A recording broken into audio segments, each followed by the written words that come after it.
Fala minha gente, tudo certo? Vamos nessa então falar sobre o Grêmio 4, São José 1, que acaba de acontecer na Arena do Tricolor. E olha, preciso começar esse vídeo falando sobre a notícia mais importante da noite, ou pelo menos, vamos lá, vou trocar o termo, a que me deixou mais feliz da noite. Foi o gramado da Arena. Eu sei, todo mundo tem que olhar a questão técnica do jogo, do que o Soteldo fez, ser o melhor em campo. Mas, cara, quando eu vi aquele gramado, quando começou a partida, eu fiquei tão feliz, porque eu disse assim, poxa vida, finalmente, em muitos e muitos anos, a gente não vê um gramado decente visualmente. Eu não estava na arena, estava aqui na minha casa, vi o jogo pelo monitor, como grande parte dos torcedores do Grêmio, assim como outros tantos jornalistas, não estive lá na beira do gramado. Até recebi uma outra informação de quem estava na arena, dizendo que ainda tinha alguns pontos, que podia melhorar, que parecia ter mais grama necessariamente. Mas, cara, só o fato de estar uma grama bonita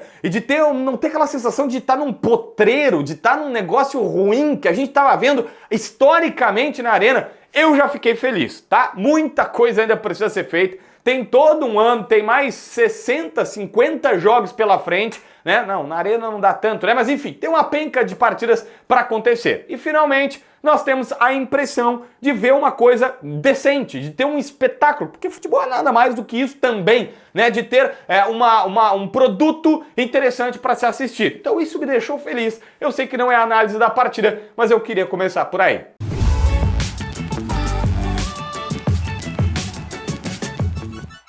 Gente, vamos lá. Falando do jogo em si, Soteldo fez chover pra cima. Ele fez o que quis na partida. A sensação que eu tive é que todo mundo pegou e colocou lá, o Renato chamou todo mundo e disse assim, ó, joga em bola, vamos aqui, tu vai pra cá, tu vai pra lá e tal, e ele disse pro Soteldo, vai pra ponta esquerda e faz o terror, toca o terror nos caras, fala o que tu quiser, te diverte em campo, te diverte no gramado. E foi isso que ele fez. Na ponta esquerda, passou, repassou, voltou, driblou, tabelou, cruzou, fez gol, deu assistência, cara, foi uma partidaça. É óbvio que a gente precisa colocar aqui, olha, foi um jogo de campeonato gaúcho, foi uma partida contra o São José. Ninguém vai achar que esse Soteldo vai fazer a mesma coisa numa partida de brasileiro. Não é a tendência, embora em outros momentos ele já fez. Mas sim, é bem interessante. E eu diria que é a pequena, trocadilho à parte, grande esperança que o Grêmio tem nesta temporada. De olhar e dizer assim, opa, peraí, eu tenho um ponto, eu tenho um cara que pode decidir jogos. Diferente do Ferreira, que era o cara mais individualista, isso eu nem tô criticando. O Ferreira era um cara que fazia jogadas mais pra ele, ponto. A gente vai ver os outros pormenores. O Soteldo é um cara que é muito dependente de um centroavante, de uma tabela, de tudo mais. Mas ele foi o cara que foi pra linha de fundo, cruzou com a direita, foi pra linha de fundo, cruzou com a esquerda, foi para um lado, foi pro outro. Olha, o Soteldo fez de tudo na partida. E de tudo muito bem feito, muito bem executado. Realmente, partidaça, driblou, tabelou, fez gols, assistência, jogou pro time e ainda ajudou na marcação quando foi preciso. Saiu para ser ovacionado pela torcida e ali os caras que estavam na arena meio que disseram assim, opa, tem uma luz de esperança. Bom, mas além desse foco, né, pequeno de expectativa que é o Soteldo, tem uma questão importante que é o JP Galvão. A gente já tinha visto no jogo com o Caxias, olha, o Soteldo é muito dependente de um centroavante, é muito dependente de um cara para tabelar, é muito dependente de um cara para ele pifar e fazer o gol, porque ele realmente tem no drible uma facilidade, ele dribla, ele é muito pequeno, ele é muito rápido, ele é muito ágil, habilidoso, então ele vai lá e pá, só que ele olha para lá e ele tem que ter alguém para tocar aquela bola. E aí o JP Galvão dessa vez estava na área, subiu no terceiro andar, fez o gol dele. Fora disso, se você lembrar, tem outros 2, 3 lances já na segunda etapa que ele tabela, escora, ele faz o trabalho dele.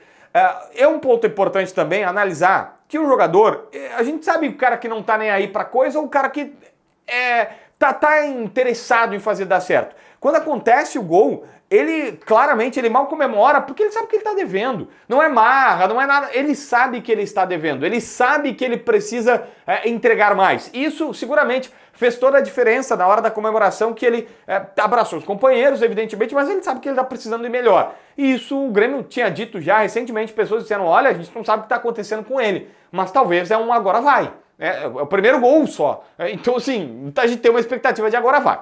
Mas, enfim, tem um jogador que é difícil de avaliar se a qualidade é positiva ou negativa, que é o Cristaldo. Por quê? O primeiro tempo, ele quase faz um gol, o Fábio Ramp faz a defesa, e aí eu fiquei pensando, eu falei, cara, se o Cristaldo faz esse gol, a gente ia ter agora a análise igual a dos outros jogos. jogou mal, não fez uma boa partida, não fez um jogo espetacular, mas foi lá e faz um gol e a análise muda toda a seu favor. A análise do desempenho dele muda completamente. E isso eu preciso colocar. O Cristaldo é o cara que no primeiro tempo ficou escondido. Ele tinha 5 volantes, 2 meias, 3 zagueiros e a gente não conseguia enxergar ele no meio dos jogadores do São José. Mas daí ele pega uma bola já na segunda etapa que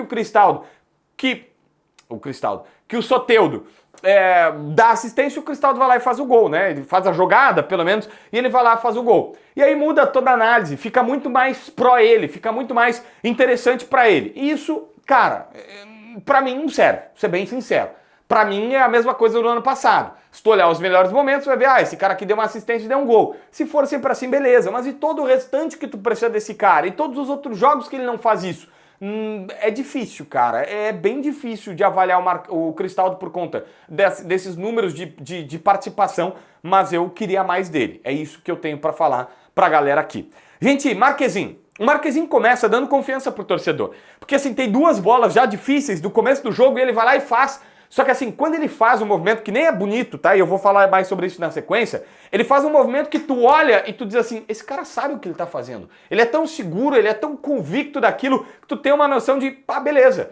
Só que assim, o Marquezinho é bem característico, tá? Porque ele não é um goleiro mega técnico, a técnica dele é bem diferente. Ele é até meio performático, que a gente chama assim, aquele cara que vai lá e faz um salto. Ele é muito explosivo, assim, ele vai lá e salta, ele vai lá e tal. E isso é bacana de ver, mas meio que ele é um cara que não segura tanto a bola, ele espalma, ele toca pra fora. Mas, enfim, ele é diferente, tá? Ele é diferente. Mas ele passa segurança, ele passa credibilidade. Como que diz assim, esse cara sabe o que tá fazendo. Ele sabe fazer aquilo. E realmente, beleza.